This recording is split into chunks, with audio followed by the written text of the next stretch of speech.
Okay, Jake's active duty in the church.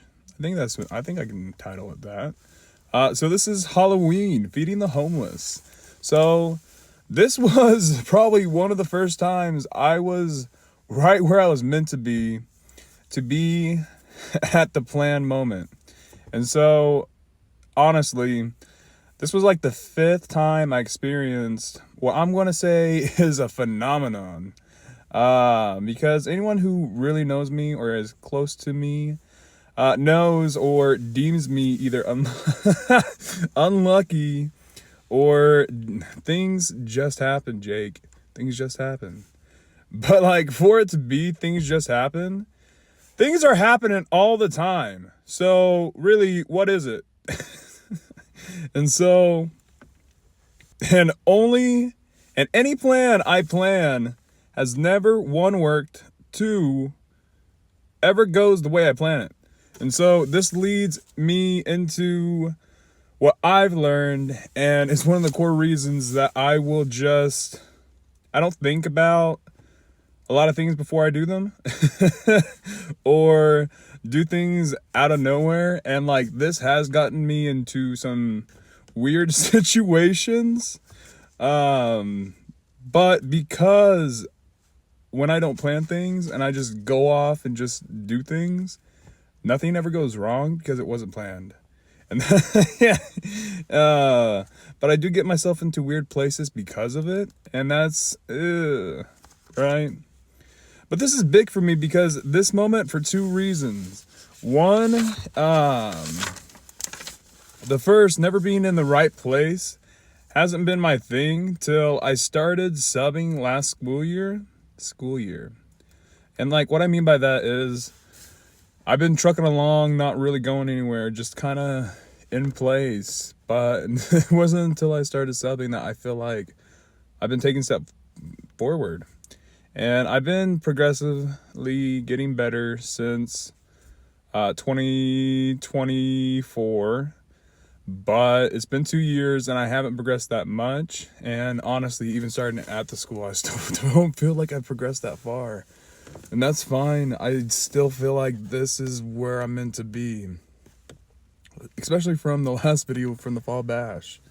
And secondly, I needed to hear what I heard in that moment after plan after plan blowing up in my face, one after another. Feeling stuck, buried, helpless to do anything. I'm just stuck in a pit and I can't get out. It's like the infomercials for, what was it, Life Aid? Help, I've fallen and I can't get up. It's exactly that, except I can't climb out of this pit that I dug myself in. And like, so Sunday prior to this, I volunteered for both Fall Bash and Feed the Homeless. Both were right up my alley.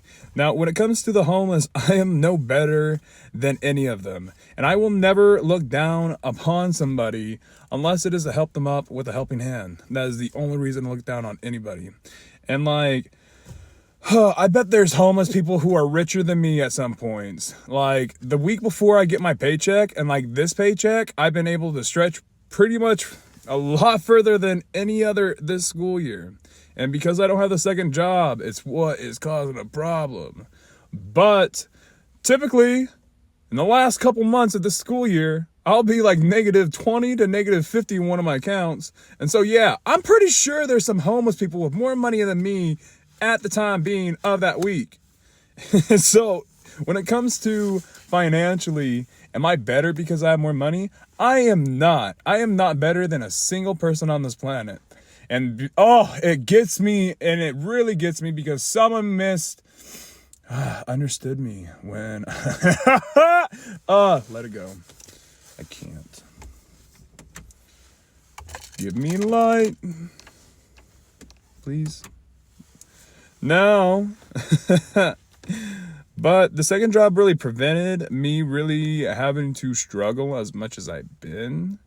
But due to health reasons, it be what it be and it is what it is. You know what I mean? But now we walk with spirit of riches. not which riches of gains, not of riches of gold, but riches in spirit.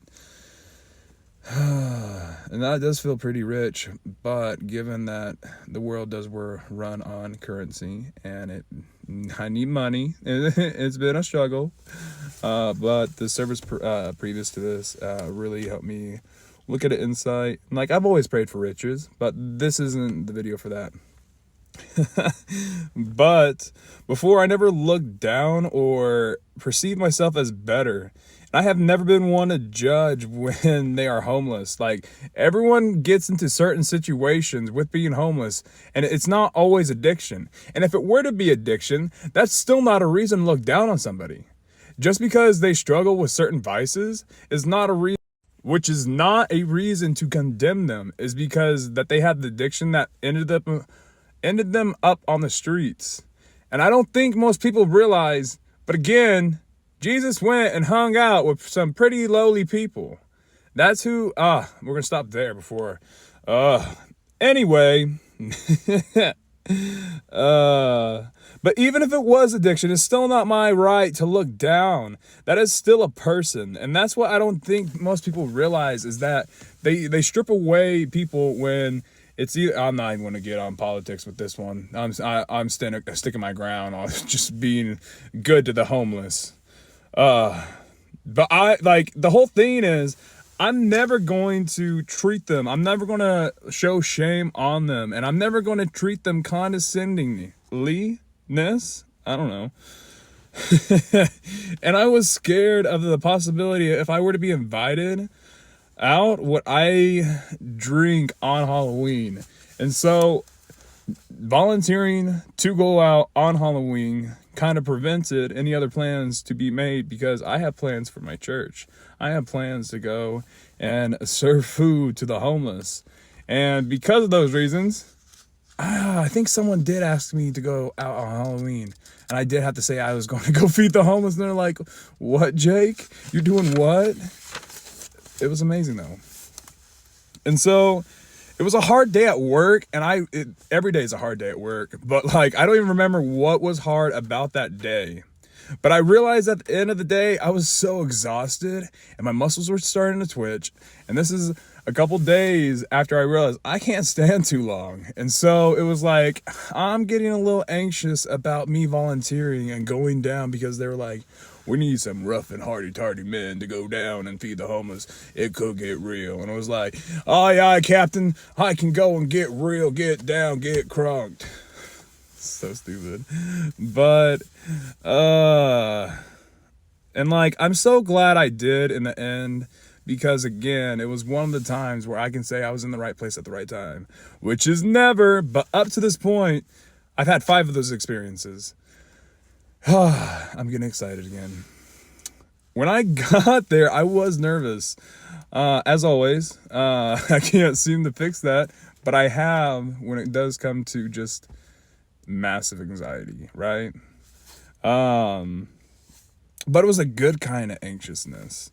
Everything was halfway packed. I went and helped wrap food. I saw Miss Grandma Donna. I like how I have that written down. Helped loaded up the rest of the things, and we headed out. And now Pastor Matt, it was me, him, and one other, where you shall not use names except for Pastor Matt, because I feel weird just saying pastor, and it doesn't feel as dignified as it should be. So Pastor Matt, and he asked me if I had been praying on it, if I'd been praying to God about me getting baptized that Sunday. And it was the first time in a long time that I was so happy and so full-heartedly to say yes, that I had been talking to God about it, that I had been praying on it. It was like, you know, when you study for the 2nd grade spelling bee and you spent like a whole week studying those spelling words, and then you take the test and you get 100, and then you get the bonus question too. That's how good it felt. But because still at this point, I didn't know certain things, right? Where, everything was just getting worse. And I thought maybe it was just because It was God's signs of telling me that I shouldn't be baptized. Which, hindsight, we can look back and be like, the enemy was trying to trick you, Jake. You become a warrior guy when you get baptized. He didn't want that. That's what I get from everybody since then when I talk about this. But also at this time, I feel like I'm stuck in a pit dug deep down. Remember that if I ever put together the lyrics and the chords that's in a song, and the song, we'll get to it. It's actually, let's see, it's a week and a day from this very Halloween that I wrote that song. I'm gonna get there. But no matter what I plan to do to move out, I have something slapping me in the face. And it's just, it's hard at a certain point, right? The Gallant or cruise breaking down completely. One becoming a submarine and the other one just threw a rod through itself. And so it's like, okay, cool.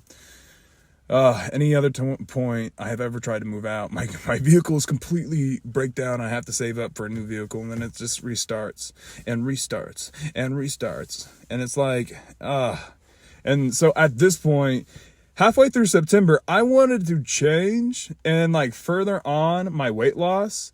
And I bought a gym membership, and then my health failed me.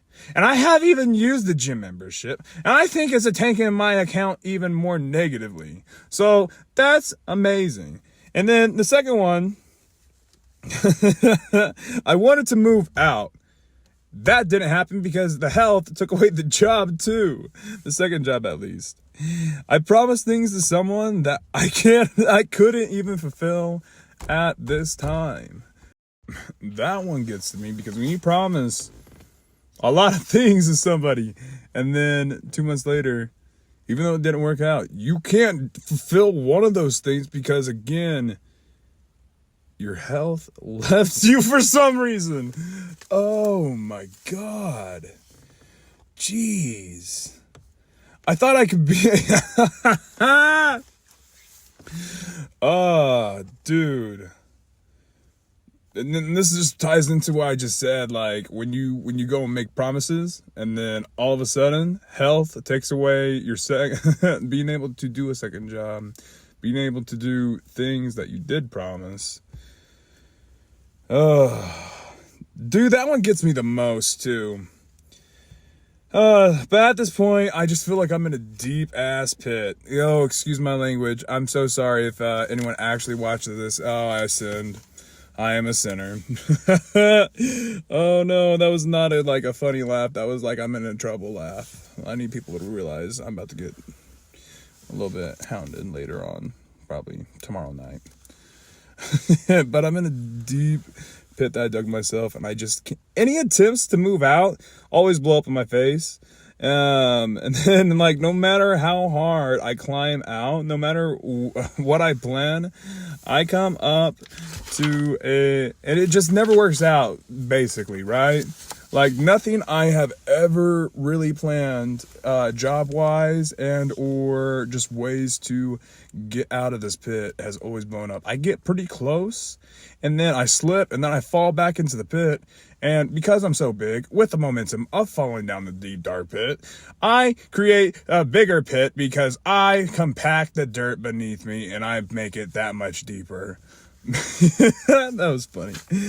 But so why the prelude and why it is here and why I'm using it is it's what I was needing to get out of this day and why I was meant to be there when I was and why it was one of the biggest time that I felt like it was a strange phenomenon that I am where I need to be, right?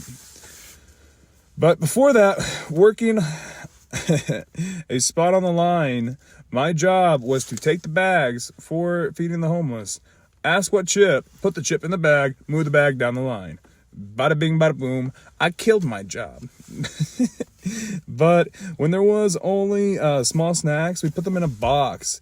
And we weren't going to leave until everything was passed out and gone, right?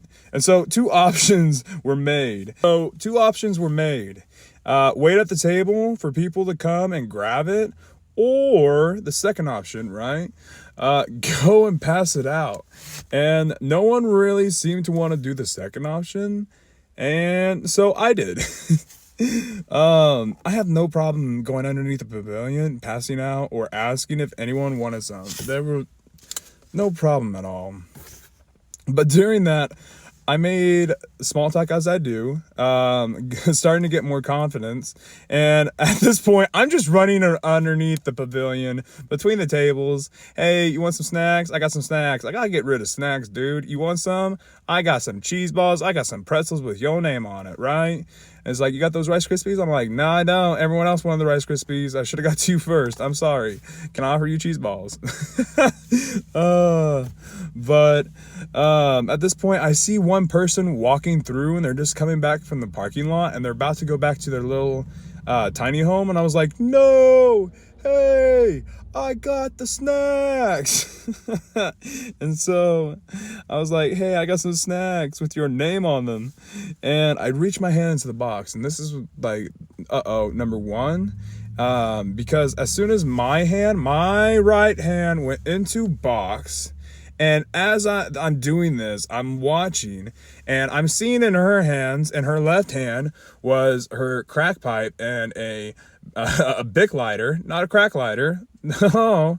And then in her right hand was a dirty needle on a syringe. And so watching my right hand in the box grabbing cheese balls, and her hand holding needle going into box, my hand had to push down into the box to the side, and I had to pull it out before I got pricked by a goddamn needle. Oh, that was not on my bucket list for last year, and I'm not, I never want to do, I want to do it again. I have no problem doing it again. Even with that happening, I'll still go out underneath the pavilion and pass out the box. But just gotta be more careful next time, right? And hopefully next time I just don't like have someone mad at me and just like, but that stopped me. That needle got way too close that night. And so by that time I had like 20 things left in the box. And so it was like, okay, cool. And I went and blessed 2 people with those 20 items. But then at this point, we're just cleaning up. We're loading up the tables, loading up the ice chest, anything that wasn't able to be given out. We loaded back up, and then we also helped the actual place. And then we also helped the place that we were at. And so what we helped, we just helped put up the clothes that people brought up to donate to, put up their tables, put up their like stuff. And so by this point, there's another ministry that was there the whole time, and they were doing worship, reading scripture, and also testifying. And I zoned in about halfway through this man's testimony. And after I did, I just zoned in to where it was just me listening to him. And listening to him talk, he was talking about at this certain point in his life where he just felt so deep down that he just couldn't get out of what he dug himself into. He just was like, this is a hole, this is a pit. And it was like word for word, it was hitting all the the check marks for what I'm feeling at this moment. And it's like, oh my God, what did you do? I'm just like seeing crisscross applesauce on the story carpet, just listening to this man. I'm like, tell me more. Tell me about your suffering and how he made it better. And then he goes and he said this famous quote. And this is the first night that I heard it. I think I've heard it before, but this is where it has like stuck. Is that there is no pit deeper than God's love. That hit so hard for me, and like it hit me harder like Harambe. And like that was the moment I knew wholeheartedly and fully honest believe that I could rely on God. And this is right before the baptism. And like I knew this before, but to feel it with such unyielding faith and just know for sure that I can give it all to him. Now, after this, now knowing fully, but honestly going and relinquishing that was a hard thing to learn and do. You can know how to do something. You can know that it's fundamentally wrong to keep going. We're going to change that analogy. You could know it's wrong to jaywalk, yet you're still going to do it, right? In some instances. I don't know if that was a good analogy. We're going to skip this. But before my baptism, and like, because it was before my baptism, it just radiated and vibrated my soul on a different type of frequency that I just fully understood. It made me feel like, yes, this is meant to be, this is meant for me. And like, this is just a clarifying yes on me getting baptized that Sunday. Now, to be fair, the next day, the enemy tried. And so the next day, yeah, we can say and look at it and be like, yeah, the devil like put a nail in my tire and popped it. So that was mixed signals the day before my baptism. I'm like, why? I need the truck to get to my baptism. Lord, no. But I got it fixed. That was still really nice and amazing. And just reflecting on Halloween, it was such a blessing that I was like, I'm probably not strong enough. If someone invites me out to Halloween, I'll probably drink. And so it was good that I volunteered myself, which again, I've been to bars with other people since my sobriety, and I still have yet to drink. I can hold myself and I can sit and enjoy being around people who do drink. That's a real accomplishment. But it was just a hard month of October, and I just didn't fully trust myself. And I'm so glad I didn't trust myself, and to go to this homeless, I don't even know what to call it, but this community, and to volunteer. And then because I couldn't trust myself, I learned that night that even though I feel like I'm in a pit, I can fully trust God and rely on him. And it was like, hallelujah.